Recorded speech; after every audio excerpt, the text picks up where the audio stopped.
ગીર સોમનાથ જિલ્લાના કોડીનાર તાલુકાના ડોડાસા ગામે સોરઠી સંત વીરા ભગત મંદિરનો ગતરોજ 8મો પાટોત્સવ ભવ્ય રીતે ઉજવાયો, જેમાં વીરા બાપા અને તેમના ગુરુ શામળદાસ બાપુના મંદિરે વિશેષ કાર્યક્રમનું આયોજન કરવામાં આવ્યું। સવારે 9 વાગ્યે ડીજેના સુરે વીરા બાપાની ભવ્ય શોભાયાત્રા નીકળી ગામના મુખ્ય માર્ગો પરથી પસાર થઈ હતી।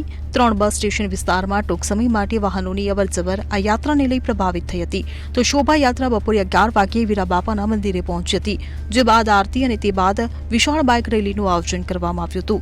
બાઇક રેલી લેરકા ગામે પહોંચી અને વીરા બાપાના મંદિરે ધ્વજારોહણ કરવામાં આવ્યું, તો સાંજે 5 વાગ્યે મહાઆરતી યોજાઈ હતી। ત્યારબાદ ડોડાસા અને લેરકા ગામના સંયુક્ત સમૂહ પ્રસાદનું આયોજન થયું। પ્રસાદ કાર્યક્રમમાં 10,000થી વધુ ભક્તોએ ભાગ લીધો હતો। વર્ષ 2016માં નિર્માણ પામેલા મંદિર સોરઠી સંત વીરા ભગતની સ્મૃતિમાં બનાવવામાં આવ્યું છે। આ સમગ્ર પાટોત્સવની ઉજવણી રાત્રે સંતવાણી કાર્યક્રમ સાથે સંપન્ન થઈ હતી। Bureau report CN24 news. હવે જુઓ દેશ દુનિયાની તમામ ખબરો તમારી આંગળીના ટેરવે।